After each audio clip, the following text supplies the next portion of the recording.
Song, Yakasa Mpena, ya mempene. Waru no be so ma mempene. Okoya ohwa dia meyere na wayere won safa fefe na ode wa befie. Sabi akoko kwara wan twempena. Empena no de o beta ma wo mpena na wo ka kira media. Bento no ma. Wo no twempena sabi no ama no fo ayete sepa no ayede atu nsuom. Ya no agya wasi wo. Anya no na da bia koso radio station se wo kumasia ele we anyim we wanye anka omo ware ya sa de we ka beto no ya so obi a wo to sa wo no ampesa ne baba no mbi enhwe ya man lances na wo to bi ma amanfo ena no ya nse bi omo so omo ya no wasantase ana ya hia wo manhia abo chichebi ele me busa gas ne se Habakkuk chapter 2 verse 15 no o so obi a oton sa na ya manu num bi ansa no ede waton te omo num bi na me hwese de ede ehite ya bi ya ni di ya ono anim sa de na nya ya wote na won sa ba ko he nipa so a ena aka nyina ha so Simple boy, because you to be a command boy, over Tom and an Tom. Attack bed, oh boy, one or one, when you say, a boy, dear, or Bama, or Baba, or girl. Make up Bama and then it's the same plan while lay. Now, I'm Panayaka and Panawas and Ticasa money, as I say. And Panasania can, Panano, a mempene. Song, Yakasa Pena, a mempene.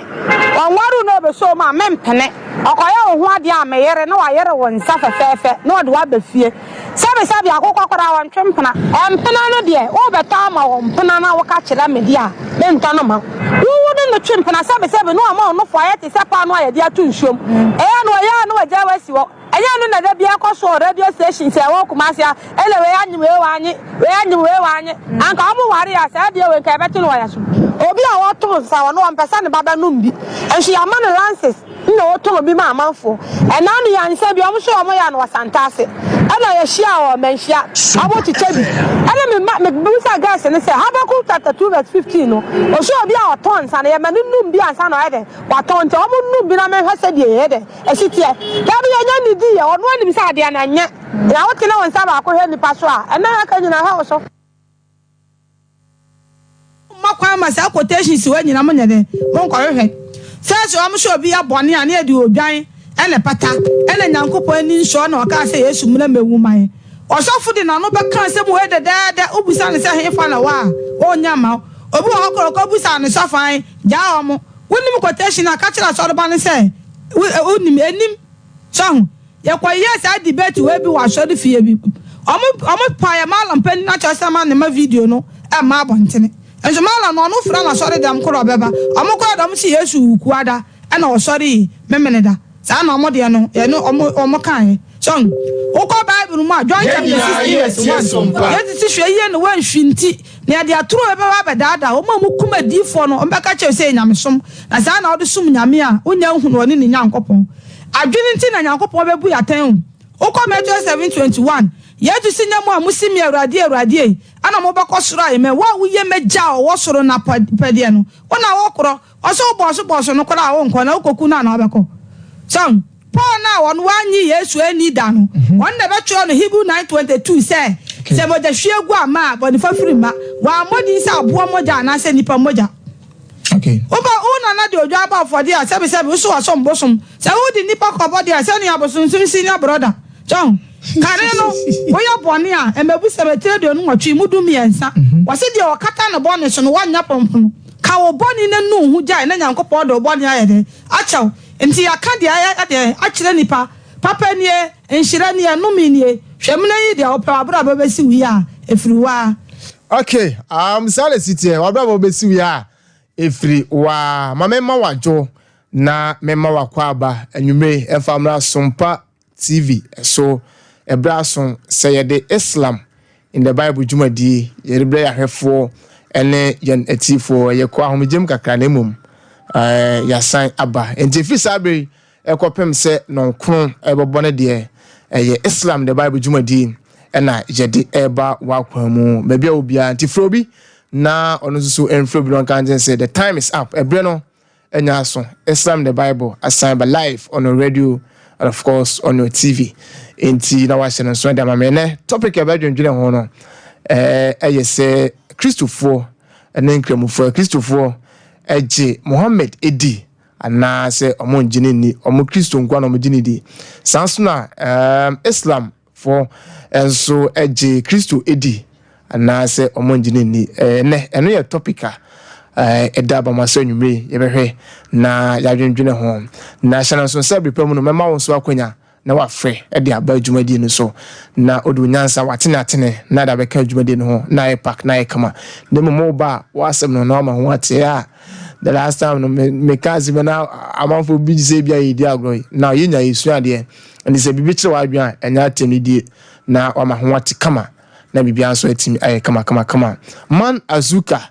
ewo MC ahono ma obra adwuma kama sanso amenu ekoba jasi ndi so hu ye live our Sompa TV a yes menu ekoba jasi simpremu be ma ba ono so na atwa atum live our Sompa television no eso nemum so ba so na me ma me hajia zewuro to surach edidi koma na say dwumadi echi ewo asem se ba so na twetwe me pa atwo ne number no egu screen ase number no egu screen ase nemum mo amutie radio no ma me sisi so amfa mama 0547 713515 ofra obejos nemum ne main number no 0550 0550 915068 0550915068 ofra na obejos so self-press number ambon sisi no wanya na wafra 0547 713515 obejos so na nkomo bi ohobia no na wonu atwetwe ntanwumre de enementina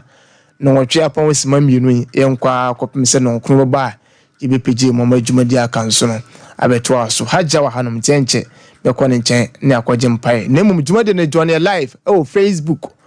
Sompa 93.1 FM Facebook Sompa 93.1 FM sanso na YouTube Sompa TV YouTube Sompa TV dwumadi nam honom okwa o comment section honom na waja message ni kama ho every problem no meba ma baking kan nyina enso e dia ma yen ahefo ene yen atifo ni zabrede ma me samu adwubiu na me mo akwa banfa ma Sompa TV Sompa 93.1 FM so mama me mo wadwo nyankopon so biezo nkan na isha si na mza che kakra video na me mra na emre pa sure your mom pa ni start pa di kan ya Quran chapter 1 Bismillahir Rahmanir Rahim. Isha si onyankopon dim. Alhamdulillahi Rabbil Alamin. Asidan ka otumfo onyankopon. Ar-Rahmanir Rahim, Ibrahim wa dafo hene. Malik yawmiddin atamodawra. Iyyaka na'budu wa iyyaka nasta'in. Onyankopon kwa na besom wo. Na se hwe mo bia wo ncha na hwe mo afri. Ihdina siratal mustaqim. Taniyafa kwa antenene so. Siratal ladzina an'amta alaihim. Akwadi kan fon fa so munya sundwe de ma mo kra no gaira magdubi alaihim wala dalin enyo mo bufo ba mo so anasa ayrafo no tumfo nyankopon ontie yen bible yenko bisa Quran ni bible Yesu Kristo nyankopon sundwe nka no empire papa odi jaye osi ya mo empire ye nyankopon wo soro odi hote ohini emra de ope wasasi so nya se ne ye no soro ejama ya dadu anafa mfon so chaye ejamfa ye nkonso hem na ye firi bonim otumfo nyankopon wona nimonyam ne ayeye ayawodia nyankopon tie empire no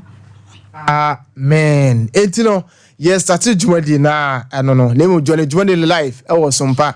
93.1 FM Facebook Sompa 93.1 FM Facebook ukwa na wahye na unu ebensu enya biahwe na waja comment no enso ewase every problem no meba na ma baking kan da monti dwumade no etwa gu Sompa TV na ese etwa gu Sompa 93.1 FM so no esa dane ne ho Sompa 93.1 FM Facebook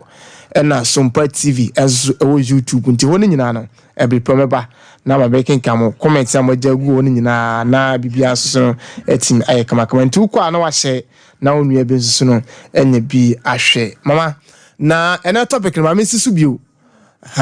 yese Kristo ene Muslim Islam ene Christianity ujidie Islam komisheni Muhammad sallallahu alaihi wasallam ujidie nimu yese ujini di ana ujini ni sanso na minwanu Muslim for monso muje Kristo edi ana se munjini ni ene topic ene ye ba bedwendwene ho anwume ntie nyina yemfa ya adwene emra Facebook Sompa 93.1 FM mama Bismillahir Rahmanir Rahim sha se nyankopɔ dim ahomabro he no therefore he ana de topic ya odi abe de asopa na me nhyira maka kire nuanom Kristofo se ya ne Kristofo ko boy Yesu Kristo ho ball Kristofo se Yesu Kristo ya omodia nkramofo se Yesu Kristo ya omodia nyankopɔ nhyira player bi ya fra no Muhammad Suleiman tumfo nyankopɔ won nhyira no nyankopɔ nhyira no pa wɔn na afa dwumadie ho ka ma agidie fo Alhaji Pounds omunyina tumfo nyankopɔ nhyira mo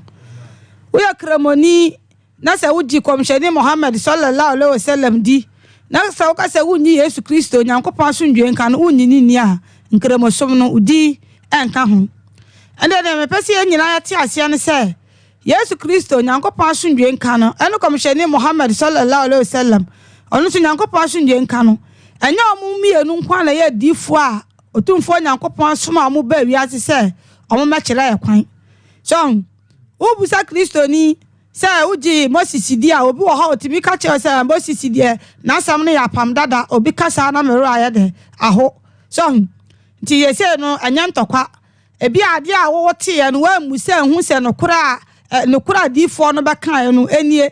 bebre kura no hwe se omo kan sem bi wo ha omo de tu Yesu Kristo nyankopon asundwe nka no omo de to no so mra wanya de on kan sa obi timi ka che se o Moses asem de atwam obi kasa na mero aho aye de ama no Matthew chapter 23 verse 1 ho koro no asem bi a Yesu Kristo kafa Moses ho nyankopon asundwe nka mu nyina kan sa quotation no a kasa Moses mra nya de anya adwuma kasa asem no biem Oba Bible ma Matthew 5:17 Yesu Kristo nyankopon asundwe nka no o ma yete ase se mamu susu se me ba se me be se de dikanfo no be ye mama me se no me be sha na ma ntuntimi nga se ukoji Yesu Kristo nko adi wonyi Abraham ni wonyi Solomon ni sa de som no obeka akiri so na san ko fan so ye nkiri ebi ana wonnim ena nyankopon ya adom na se hu no kora na okofa na se de wo kase tie difo no sira bod facha otumfo nyankopon de ofun so yeden ebe chaw so Bible ma Jeremiah chapter 6 verse 16 wasi enko gina kwan so ne emusa tete atempon ba bi akwampada no ne emfa so ne enya home ema yekra ye kase tete atempon a se bebra wo ya sentini se nya nipa ba akokwan o eya nipa dodo akwan so sa na Quran chapter 2 verse 137 ho kro no edifo anyankopon soma mu nyina no Quran ne ka o se yese oyede uji o mu die da bia me ka se obi bedi president anaso obi bedi hene a eso ko hwe Solomon odi se obi bedi hene na sanka ye mani mebusam etire nwotwe yimu ba akoko si be ye aduasa num a megidi se na hene no nka nungwase e bia nyade enka no efise ope odifo anyankopon ma no nimdie pa ye di bumaya e kin Solomon so we are minister of Agrikia opese uhunu obi bia mrama wa no ko hu Joseph ono nso nimdie anyankopon de ma no faku adwuma ho ono nso nyame ma ne sa nimdie no na wo ka se wonni sa difo we nyina ni a da bia obeka akiri so ena da bia me ne anuanom Kristofo anyankopon asundwe nka mo de wo hu se ye da bia no ye nkramofo no bebre ne ntitwi ni ye anka Quran chapter 19 aya suratul Maryam yana na Mary din ana daso okwa Quran mu aye ni oba bia o chapter jise yana na Mary nko a ana wa chapter e o Quran aya Quran chapter 19 aya suratul Maryam da bia me bompa ye se ye betimi di Quran English aba twi nsu di aba ne bia sa chapter no ne akenkan na mo hu nsam papa Quran kafa Yesu Kristo ni yana na Mary ho na obia akoma ye de atoniyam kremoni ni Yesu Kristo ni a onya kremoni we ya kremoni na sa wuji komsheni Muhammad sallallahu alaihi wasallam dia na sa woka sa wunyi Abraham ni nkremosom no wudi nya de enka ho Bible ma Galatians chapter 3 verse 29 ho koro no woti sa musimu ya Kristo fo dia na mo ya Abraham ma so anka sa mu ye Yesu Kristo ma so ente ho no kora na yese de bia no yesua we ya ye kasa ye he kasa mu ye komsheni Muhammad sallallahu alaihi wasallam enya no so na Islam som ehya ase wono obeto Islam som obehya na ma me be kira wo Islam a memfa wo nko Quran mu Bible na wugidie na no na me de kira wo nkramosom so Bible mu John chapter 14 verse 27 ho koro no Yesu Kristo Nyankopon asundwe nka no okọ no wose meko asundwe na me den midi jamo okọ Bible mu a unya sum bia ya twere se yensum Christianity eni Bible mu ba bia de wa Bible mu no ba ya eni nkramosum difference bia eden enim ya kasa kramo kra wa ya de ayama na mo nkramofo okọ Luke chapter 16 verse 19 Lazarus wu ya okoda Abraham kukum kramoni wu apa Abraham kukum akoda Kristo ni wu apa Abraham kukum akoda ene ya nuanom asantefo to nnum bi nkramosum wo hoi eye ebi mo nte ase ya na Abraham one na yere sela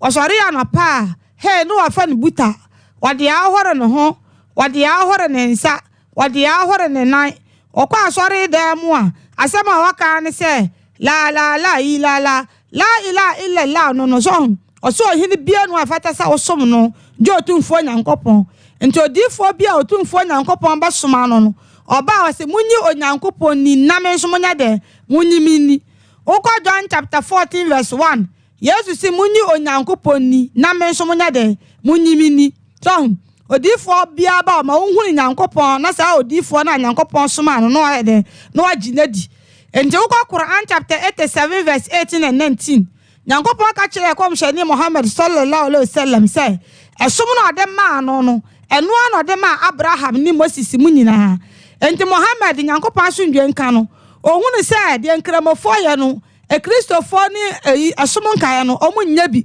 enti na asem no na bo ni tirase na wante ase enti na Quran chapter 10 verse 94 eno Nyankopon ka kire ne say se ni tinibo na se we di sam no de ma no na onko he Bible mi sa asum na bi na heden ewom so enti mi sa wo ya wo hinu nkramosum a me de Bible na titima na wo ho ayo fom so enti ko Bible mu se opese hu se de nkramofo ya nyina wo Bible mu a udi kan akọ nyame de ma ya sa wote wo ho enti ko mo se wo meto su mienu etire duasan mu du nsu kosi aduonu baako Nyankopon ka kire Moses se onfa ya wonya kuduo na asonso nya ya wo no mfa nsuongum na mfa nsi ehia ya da ho mo kwa akosoma mo mfa nsuonya de enhoro mo ho uduru masalachi bia ubehu sa de we yakọhwe Bible mlewom nkremofa ade ya adwuma enti umakia omatwa umakia omanya emo baako no kremo no okọ John chapter 13 verse 4 to 17 insukuta na Nyankopon de ma Moses no Yesu Kristo Nyankopon asundwe nka no ono so ye den obeye bi sa na okọ Quran chapter 5 verse 6 and 7 so komshani Muhammad Nyankopon asundwe nka no ono so bae no obeye bi so enti adifo ni nyina omahoma ya baako omonya ayi kotokone has uye kremoni na se adifo no ka se unyibi ni ya ujibi dia kremosum no na wonte ase so ukokai the book of Zephaniah chapter 3 verse 9 wasi wiase kwa wie nyina de kasa baako ebeba besom Isaiah chapter 28 verse 11 wasi kasa no ya poto kasa the book of Zephaniah chapter 3 verse 9 ukai ni nyina kosi a wasi agira ho na we abatwa akawe na we abatwa akawe ura masalachi nso asa na oyeden uhunu so hu no obi o ha obakasa Arabic kasa de efirihin ukwa Hebrew chapter 8 verse 7 wase kane apam no kanfunsu amamu aka apam etosumienu anyade ama Galatians 4:25 wase apam etosumienu firisi na apopo a ewa Arabia book efiri Arabia no nso eya Quran so hu nti ukwa ka edisem etire num yumu ba akokosi nso wase bi hu na apam bi ewa nyame nifa so na nanso ano no ye nso ubie Quran na first ora no Surat al-Fatiha ye nso ano nso nti ukwa Psalm 119 Arabic alphabet ye ka se de be twere Quran no ewo ho nti ukwa Quran chapter 12 verse 3 wasi asano Quran ewa Arabic kasa frinchiri mun se de mo kenkan a mo beti ase ene bi mo se ya kasa hodo a heribaba ebi nso kwara se sa heribaba no uka kwara na wan kira ase nso so a ye ntoro so ti Nyankopon oma ye nti ase ne nyira ye hu no kora no unua bi nim a enhuru no fa korokoro na fa kire no na wonte ade anase so enye se wo hu no kora na ukoka asem a odi ko huru unua no bo wo ya sa akwa nyame ye den nyame betwe so emfa nhuru no so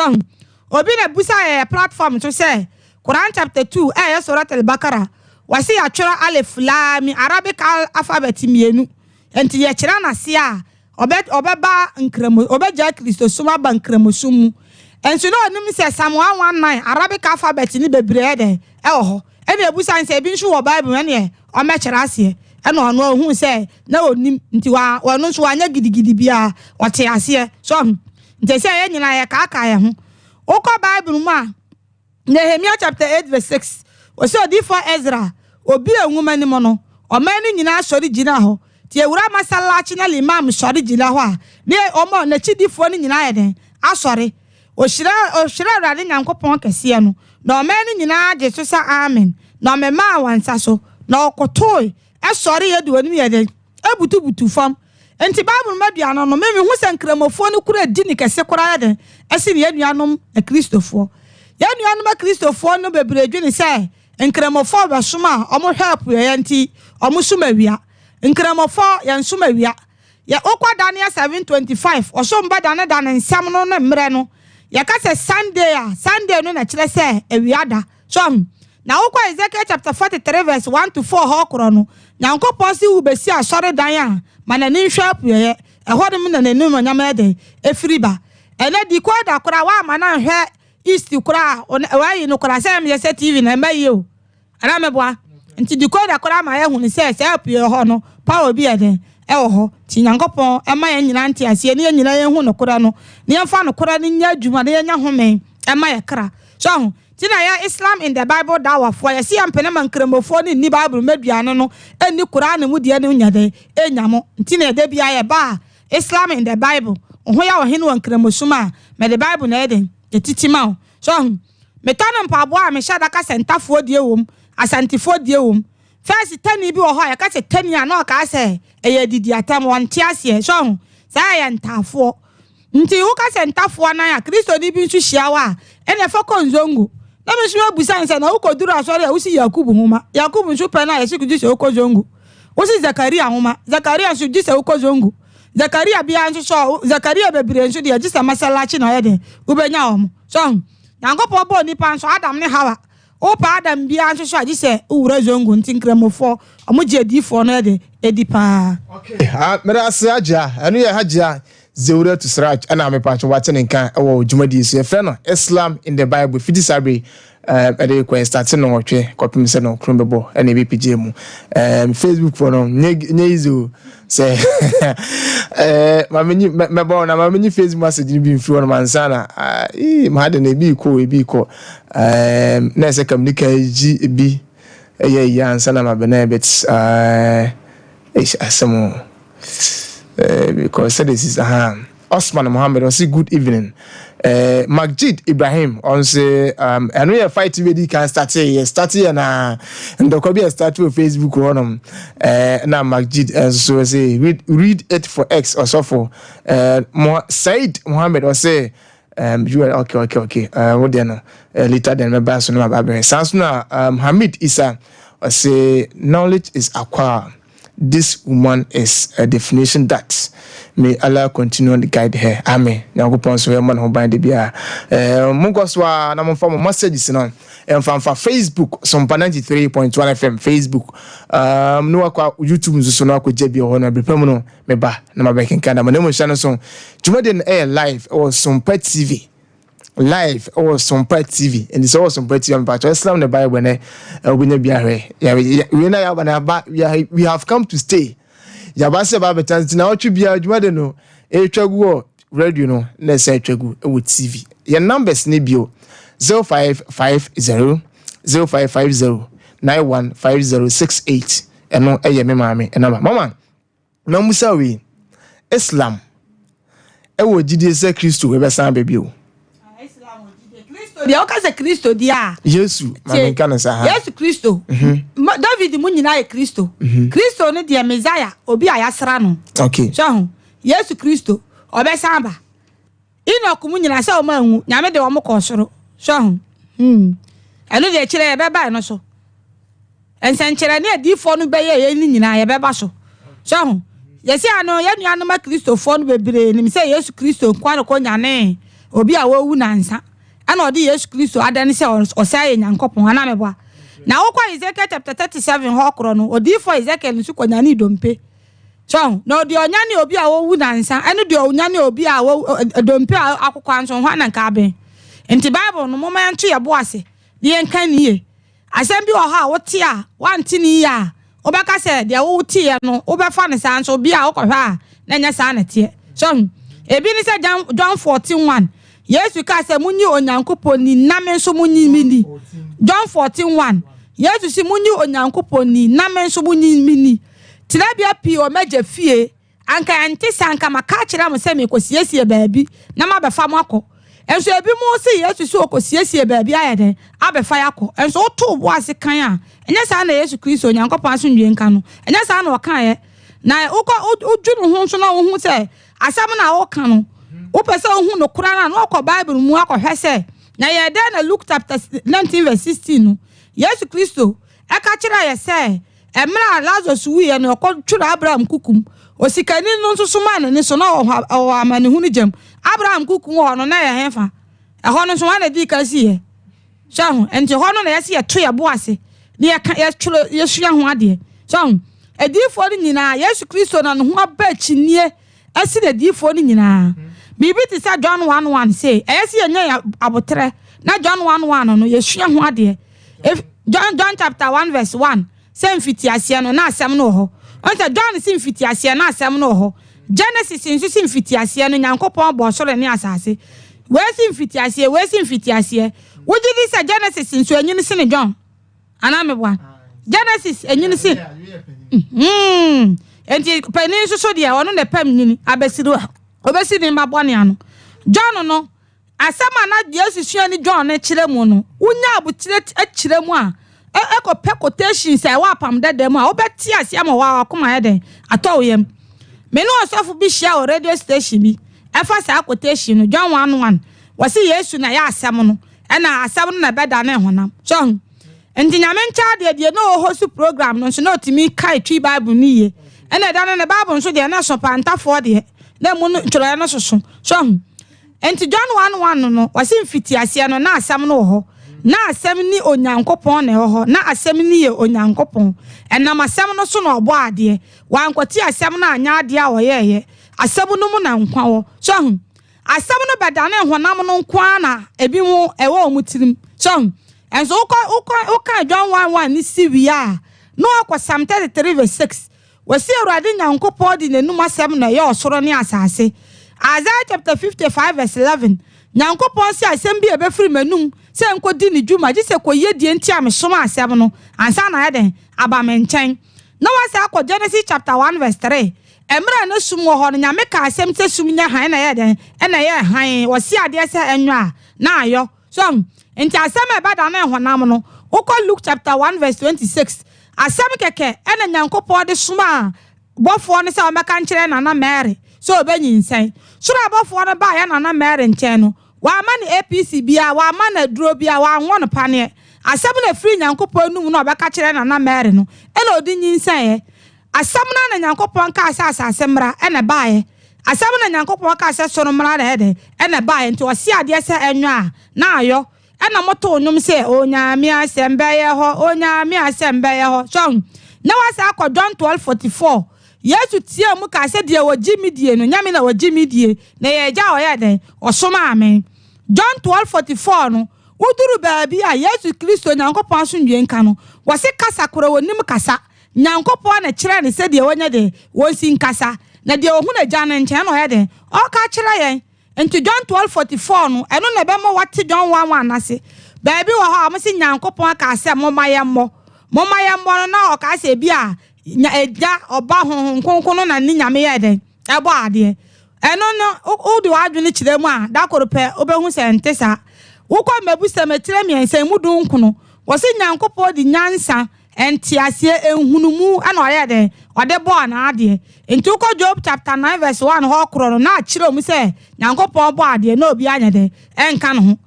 yenua Kristo ni baba John 10:30 Yesu si mi ni meja ne ye baako entu John 5:30 Yesu Kristo ka se me de menti me hya me ho menya hwe na tumi ni nyina yede nyankopon dia so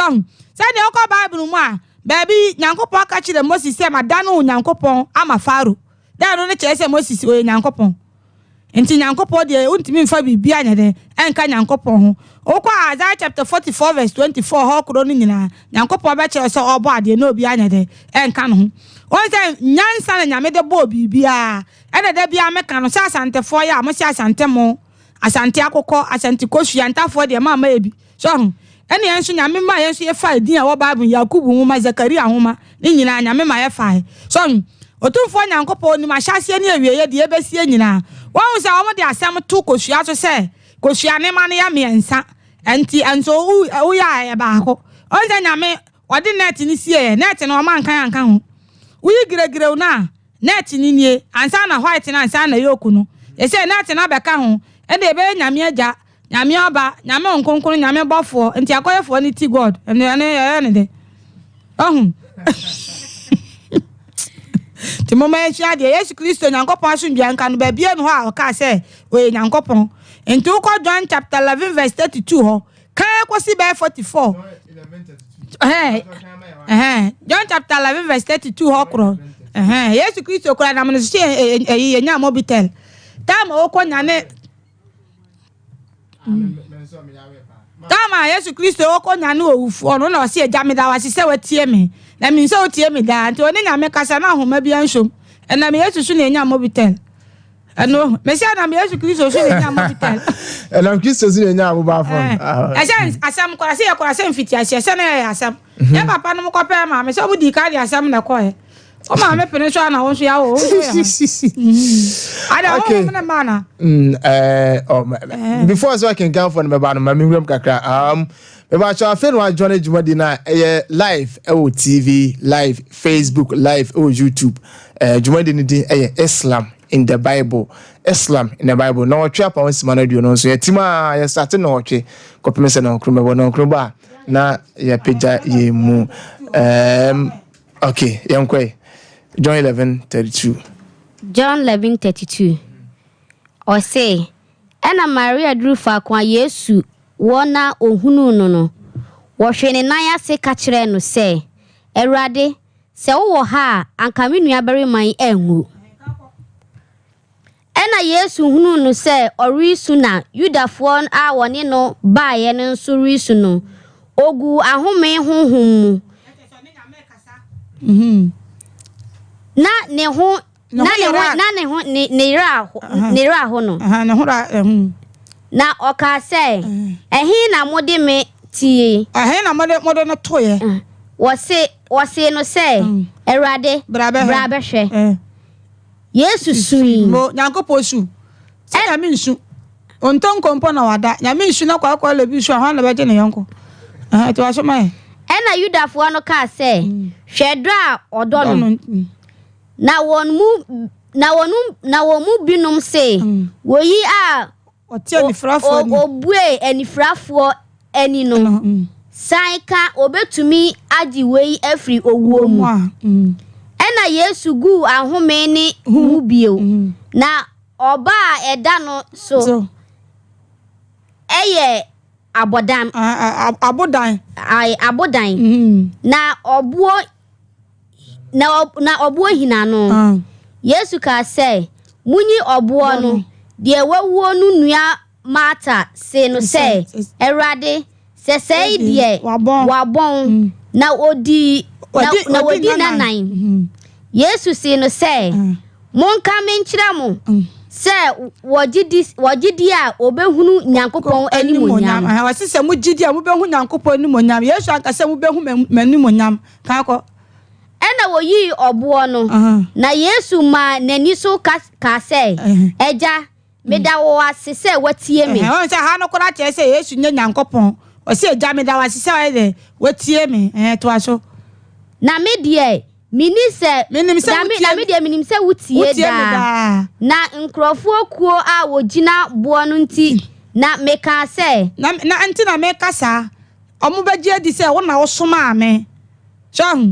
ti Yesu ma wate asese animonyam no ye di ma Nyankopɔn so obi wa ha ubusa ne se ho te sen Yesu adom me ho ye wawudi a wa ye nyame dia wawudi a monka Yesu so ate ase John chapter 11 verse 32 ho kro no wo kan ya obehu na se radio station bi wo Ghana ha radio station ka sia pa nya radio ketwa ɛna asɔfoɔ ne kɔhyia ɔmo yɛ basics ɔmo yɛ program bi ugidie ne sɛn so okay emu 5 no de Yesu ada ne nyame baako pɛ na si Yesu nya den enye nyame ɛna duru sɛ de ɔmo si ma ɔsɔfo no brɛ no radio no so wɔ Accra da korokoro ɛsɛ ɔsɔfo no me kɔ na me no ne yɛ den me kɔ boa no na me ne no ɛna ɔmo quotations wɔ nyina ɔmo yɛ den ɔmo ɛda no ɔmo yɛ John 1:1 de ese quotations yɛ ɔde ma ɔmo nyina na aka John 12:44 nkwana ɔde bɛ kɔnka ɔmo na no so amani tirim okay ɔmo yɛ program so na ofrɛ na ontimi nya den emfa so ɛna wiase so Yesu nyina sɛ wiase ayɛden hwɛ ahokyerɛ pa yɛ papa Yesu Kristo di gya yɛ sɛ yɛ mmɔ yɛnya nkɔpɔn a wɔsoro di ho te wahenie mmra deɛ wopɛ wɔ asase so nya sɛ ne yɛ no wɔsoro agya ma yɛ da aduane fa mfonso kyɛ yɛ agya mfa yɛ nkɔ nso hem na yɛ firi bɔnim otumfo nyankopɔn na nimonyam ne ayɛ yie ya wɔdea empa yɛ menyi ni sɛ parliament house kora ɔmobɔ sa empa yɛ sɛ yɛ mo so ɔmo pa yɛ pa hota ma Ghana de a sa empa yɛ na ɛsɛ dɛ yɛbɔ so ɛne na yɛ empa yɛ papa ɛne here baba kente da hɔ yɛ gya kente na yɛ yusu ntomago de a sɛ yɛ ho ntɔyɛ ti yɛ nyankopɔn a wɔsoro no ɛno na yɛ kente here baba de sɛbɛ ntomago isa otoko ne mati Sale City Islam na Bible Jumadi and on the Gusu Sompa TV outside TV or Sompa 93.1 FM. So Mamiko Facebook na minko message before because na Facebook when to come here see honum na nya beto gidi Majid Ibrahim. So Oman etwi ho Majid Ibrahim or say may God bless you Hajia Yerasi and Yusuf Real Laika and also about say you are doing a great job. Yerasi sounds to Facebook on ma meaning Jumadi kama. Sounds na teacher could see or say in fact God should bless this woman for more wisdom from Sir Kusi Wasa Adontin. Okay, Adontin Krum Sir Kusi Yerasi and Hamid Isa. As I say, I strongly believe that it's not an argument. It's a sense of knowledge. No one should feel offended. When you listen well to this woman, you will start asking yourself a lot of questions. If you feel hurted, but the truth she's saying, just walk away. And we want to connect because of Facebook, no, and Adams Isa. I want to say amen. Until we messages are so far about Facebook. Me but so wait ma 20 Jumadi no Facebook. Okwa na wa share na wa ja comment na honum na onu bi nso nya biare e be pam no o message me ba honum na ma ba kin kan kama e da ma na mu sha nso because mani du am ya page mu na say du ma me page mu a me ma akonya na won so wa frɛ de abanti me so say o jo che questions na because anyumi am for questions bisa papa yes Nemum mame for we ntwamansa e bia Jumadi se be ye ode na be duty ya abofo bi adaroma entino se won so obese de bi etima TV so na wanika na Jumadi di ni kama na esua de a e pa cho so betima be sponsor nemu number se go screen asena obetima free emu bia for sale person sponsor Jumadi obetima free number se go screen asena obetima free mu bia nemu mo amuti radio no me pa cho me siso 0550 0550915068 0550915068 offer mema me be jo so nhye bi oho bia no na ono esanse TV so no enye easy oka mu asan chiwa yes wa obeje di ntino na yin se onso beba na be sponsor na Jumadi de bia yetimi enso so ede aba na ene adana ka pese me yade ba me ya afra me ya bum ene Christopher no ene Muslim se me beautiful as ntuma mo friend ten na obi anfa na opinion emfa emra me pese bi obeka say one sided mama obi kwa no nti dem beautiful as ntuma Muslim se mo friend Christopher no so mo friend ofra wasembusa no na ma ho ate kama edi amame na bibia so etimi ayi kama mama musa we o kansa na o kan abagidi Kristo Muslim obi Muslim ni bia edi Kristo di anase Yesu di but Kristo for no mama musa we o gidi o musa o mo so je Muhammad sallallahu alaihi wasallam I know ya baba topic Muhammad in the Bible no topic wo so on say Yesu Kristo okoro o ka se na chi obi bebe o na chi ana o mo say e honhom and so John chapter 16 verse 7 okoro you so he when you see it nka 8 dia onum say ya honhom nti ukọ Deuteronomy 18:18 ho kro no oka so obema odifo so ti se Moses e omunuanim ene Deuteronomy 34:10 no ka se odifo bi nsoro Israel o ti se Moses bio so nti ukọ Matthew chapter 21 verse 33 ho kro no Yesu Kristo bu bebi se ekua odikua fo efu owura bi ya mfato ho ma ni nyina ko wie se Nyankopɔ suma le difo Jerusalem na omu kunkum bi ma no soma Yesu se bi o mbefere no na o ka se ono odidifo no ti Yesu ma yete ase se ebeji ahinnie na firi Jerusalem fo nsem na de akoma oman foforo Galatians 4:25 wasi Hega ni sina popa wa Arabia enanu ni Jerusalem nseso so edane say radio station bia na omoye program na de host program ni busa asofo ne say atemu da ho asem sen na te obi meya na o say afesh obi wu ani ase emfa no koto Abraham kukum Yesu bebe wu ye na agi post le fra Abraham sem de akoma Yesu ewa radio kasia so panya radio kito ya agi Abraham post de akoma Yesu Kristo enti ade achia no enti mi tie program na ma record anya osofo bia number ene bi busa ba ko say henfa na ya tworo say ya ji post na fra Abraham nsem e dia koma Yesu ada NDC ni NPP ana so ana me man sa quotation we na Matthew chapter 23 verse 30 Matthew chapter 21 verse 33 na Yesu bu be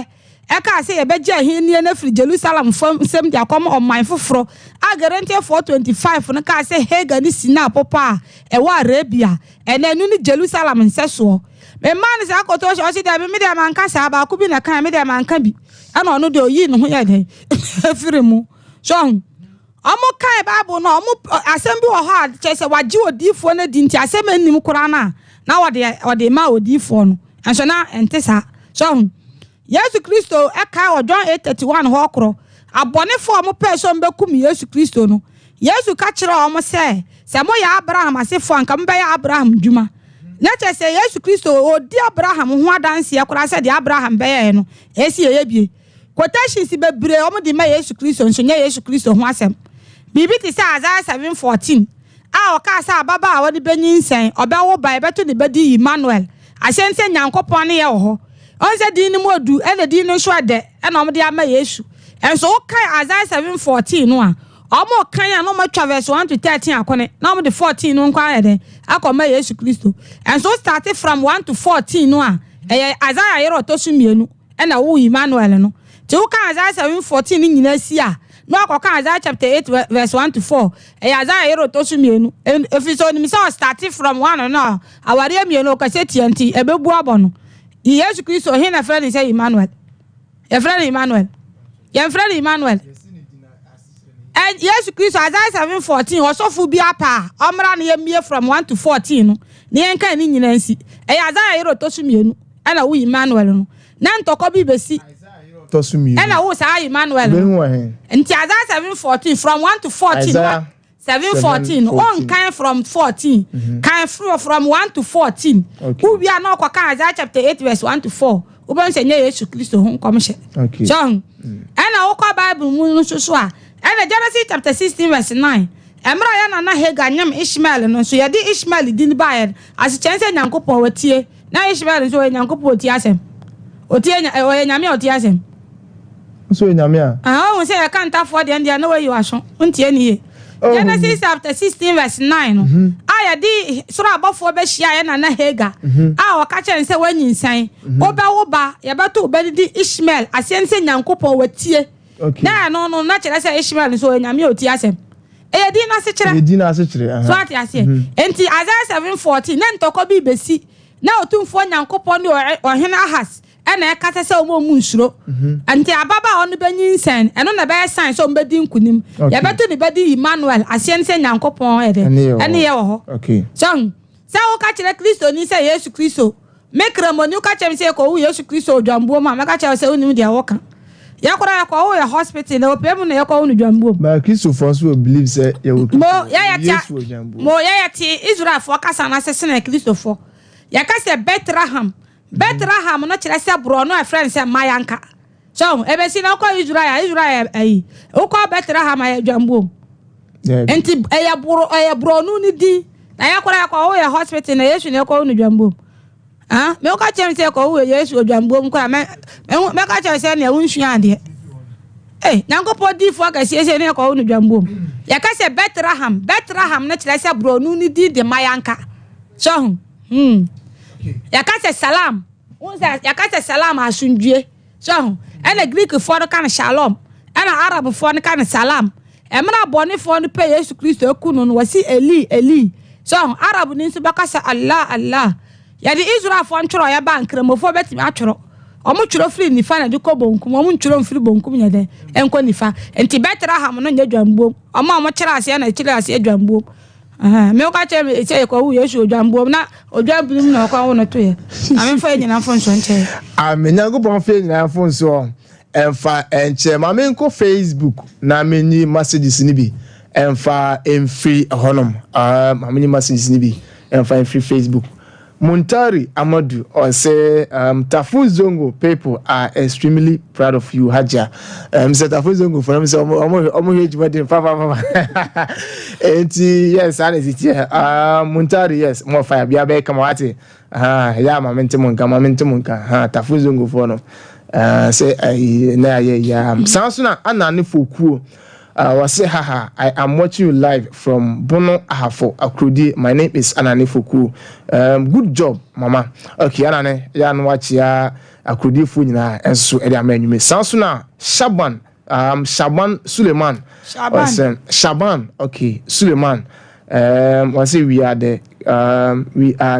Christians, okay. Also the other band. Sansuna Alhaji Farouk. And say thank you, Allah grant you. I'm Yensu Erase and Abdul Majid Yahaya and say watching you live from Saudi Arabia. Well done, Haja Edasi and Vistin and I said Vintin Dauda Owen. Or say please Jesus Christ is the Son of God and Himself.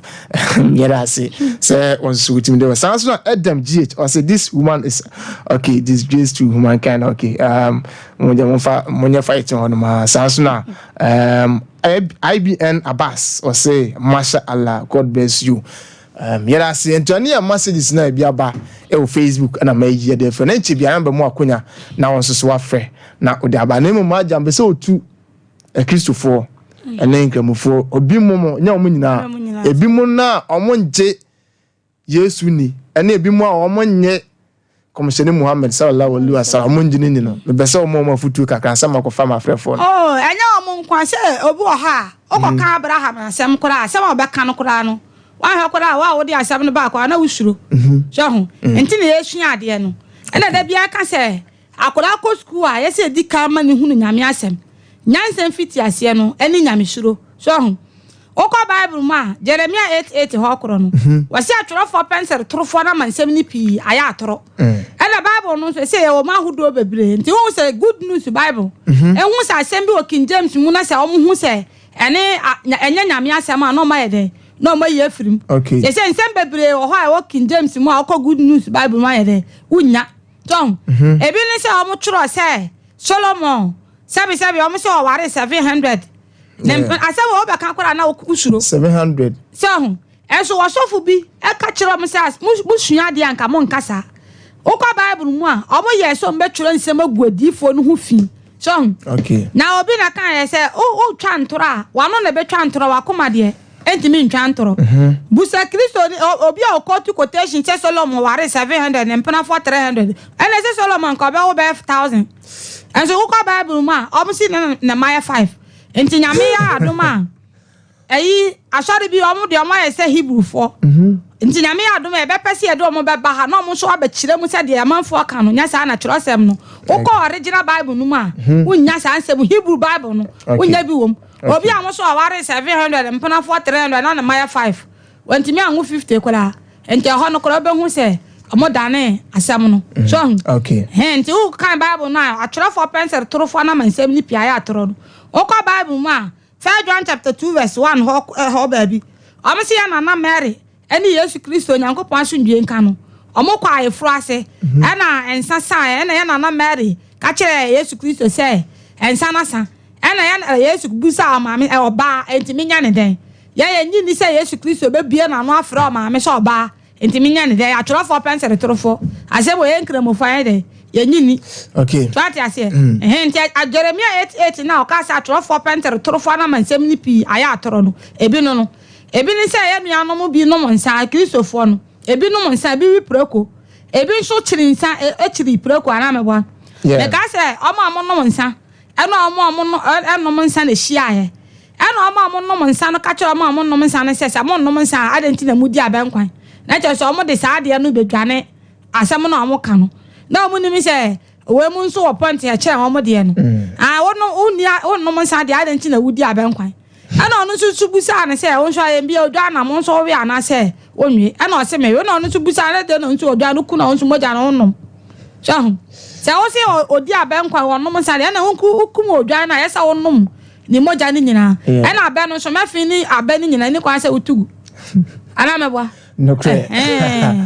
nti obi oha ba bia na adwene no ukọ 1 Corinthians chapter 14 verse 20 ho koro no o so obi oha wanyini so na adwene ne ye nkwara adwene obi won so ya akwala nso nyame amma na adwene a eche pani de so obi a na doma che de a yankopo de ama no ti wo ye bibi na sa akwala e kire wa enka nkire akwara na se bia manyini se no obi a na doma che de a nyame de ama no abi ade bi nyame de ama nso na akwala na nyame amfa ama na ade bi won so nyame de ma akwala na ode amfa ama say ne penyi wo ho so yesi akwala hene ana meba wo ha wo hene onya be 45 years nso na obi a wonya be 90 years ofie nso na oni ahenie ni bida ana meba no cre okay Islam na Bible jumadi na still wan gusu ahwe o Sompa TV na wo say TV o Sompa 93.1 FM esa dane ne ho o Facebook Sompa 93.1 FM o Facebook sanso na YouTube no Sompa TV pa chomo na mo nya switch ni mamna bia nya kama YouTube no enso Sompa TV na me ba cho numbers na na se haja 0 to scratch ne number na 0550 0550915068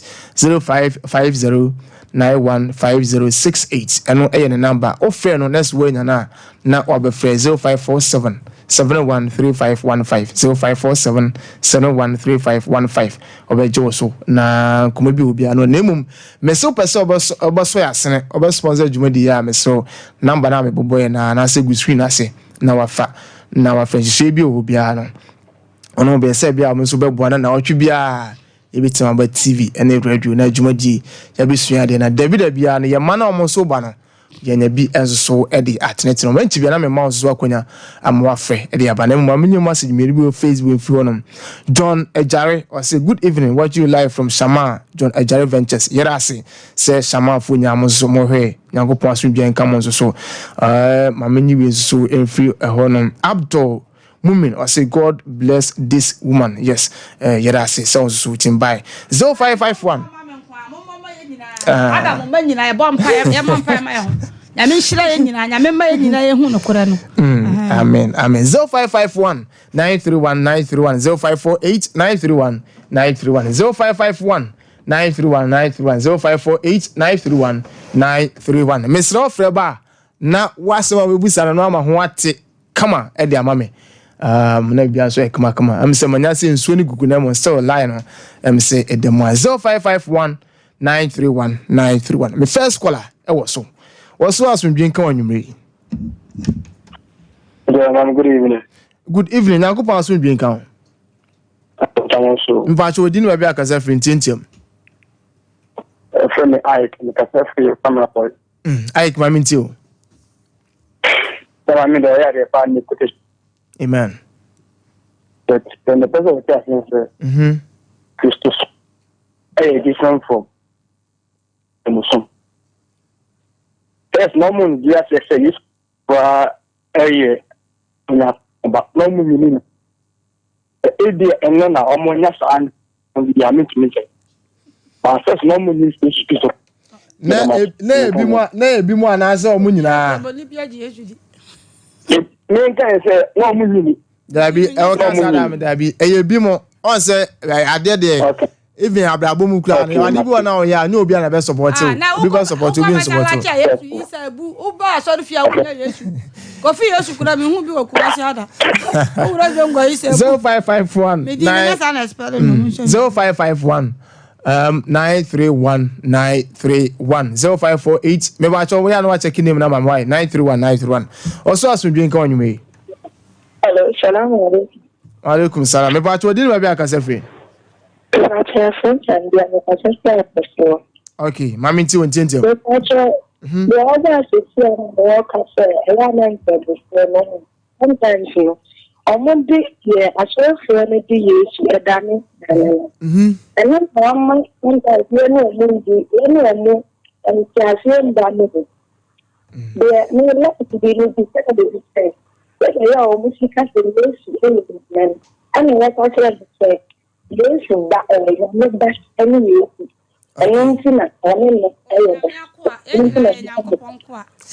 But I say 0551 931 931 0548 931 931. 来电号码02。没把做说顺便讲，我说顺便讲哦，没把做我说那个帮顺便讲。来电号码02。那么对，那个帮顺便讲。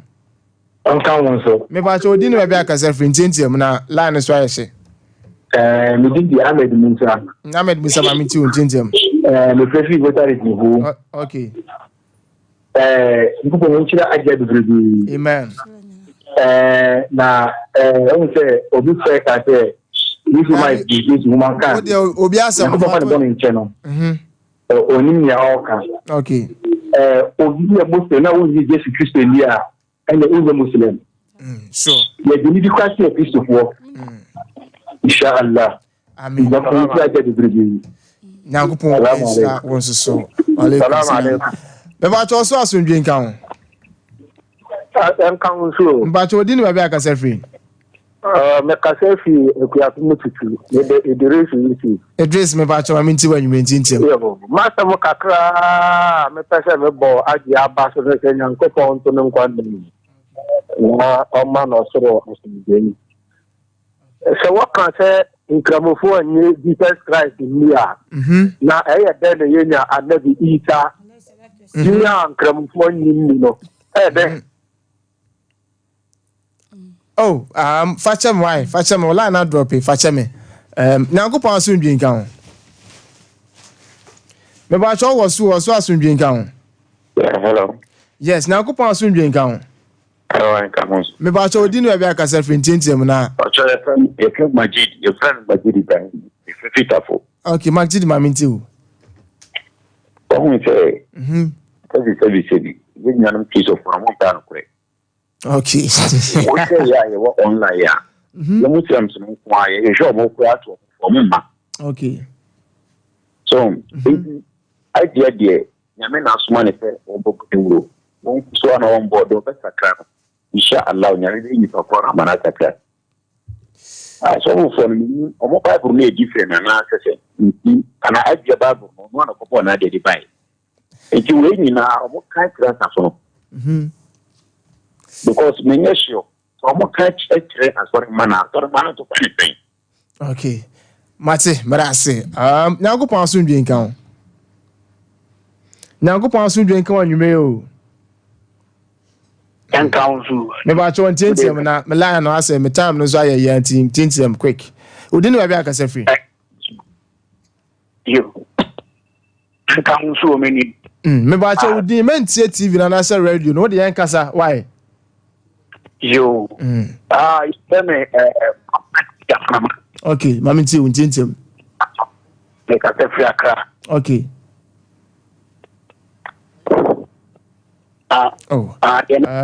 Okay. It's a cool about German. Or try to Muslim is some educational with and the school years up. Okay, Mati. I say, who say, who educate Christopher our professional way and I say something be say we are sanaya bebrebe nyankopon ya baako ese som no ya baako okay enti dia wa bible no obaya ne saa me no som nya ba ya baako yeah o come chapter 23 verse 13 asofo na ato mu pununum enti safo na safo ne we quotation fall wo fra me a me send am na wa how to worship God e kwa ya di fo no fa so ye den e so me ye ana ye nuanom nkramofo ya malamfo no so ye be sra me se Quran no mo bo nkramofo radio station no ya bo Quran na ya bo Arabic no nko a Kristo ni Arabic no wante ase nyankopɔ adom Arabic ntwi e wo honom nti wo ba Arabic na no akira ase atwi no no so ayeden ate ase wo ka Arabic na wante ase nti Quran twi di ensu nie ye ba bie suratul Maryam twi di asante fodia wa mo be kan nti e bie Quran chapter 19 me amaji kra kan wa see Quran chapter 19 from 16 to 30 and John chapter 8 verse 31 to 45 adana Kristo fo mbe hu se Quran e boy Yesu ni Mary abaso kra ese the Bible na wo duro ya na Mary wagudu ma ya fi obanye nkremofo na ekohia no matimra so bi ma oyere na ye nyina enkohia na go pa so dwen kan o so fa cham se ma mo agina so acham pa cho odi ba bi akasa free idane ko bi ka ta kure ti kwa bi ma minti o ntintim ye ne bo edia so kakra o me ta se me kakra edia so Bible no o kan first in that chapter 10 verse 32 sima so bo mi nfa ho ya se mi enya ade ya tu helafo na Jewfo na Nyankopɔn asafo ya ka se Jewfo a ami ye Jewfo so na helafo so ye bo so na Nyankopɔn asafo so ni Kristo so na Muhammad na aka nkura Muhammad no ko Bible mu ana ho asem ba kokura ni e Bible mu according to the Bible ana Bible na nkasa na wo kan Bible na kasa na Bible ni nyina na lopotu de ka de lopotu ni nyina so ka se ya kan se nipa na o Solomon nipa Solomon dia no se ni nyina no ka Bible ko ka o di na wo san ka de tutu ya so ka na dia tutu na dia ni nyina na lopotu ya ana dia to sin ni no so mamma ku no ana dis apam no bae guarantee 425 wasi apam to su mienu frisi na pepe wa Arabia enti odifo na dis apam na fra Arabia bae no o me yehu enya no mfu nso hunu ye wonte da mati ma mfa wa hanum Nyankopɔn so dwen kan me pa so ya na snap ya ma me why Nyankopɔn so dwen kan o kan so me pa so di ni ba bi akasa free ya no ni tinti mama me na me bre na ebe fache me Nyankopɔn so dwen kan last caller Nyankopɔn so dwen kan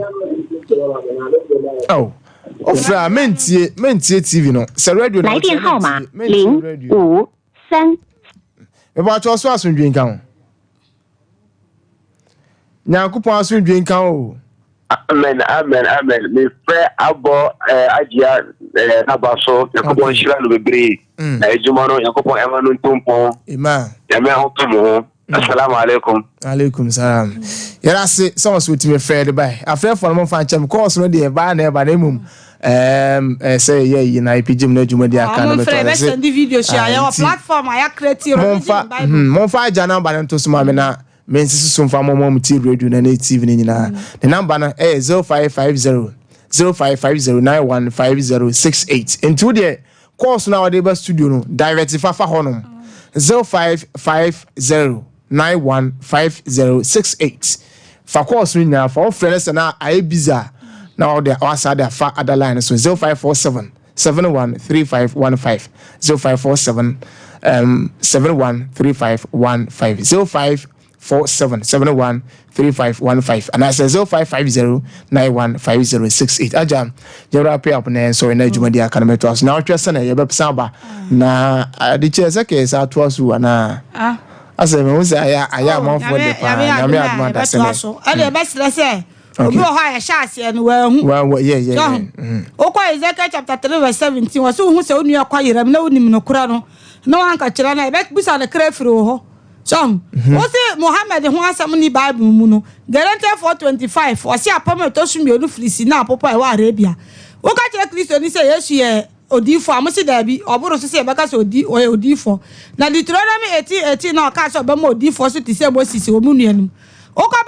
Bible, my Barnabas book now Muhammad and one someone. Boy, Barnabas book na film. Odifo do the woman in Ira and to Moka Famara. John, and see Yamima Apotre. Muhammad sallallahu alaihi wasallam ni Yesu Kristo Nyankopɔn aso ndwen kan mo omo nya kotoko ne ha hye wa ya omo yetim baako ye Yesu Kristo di sene mo Martin, tell me, Haja.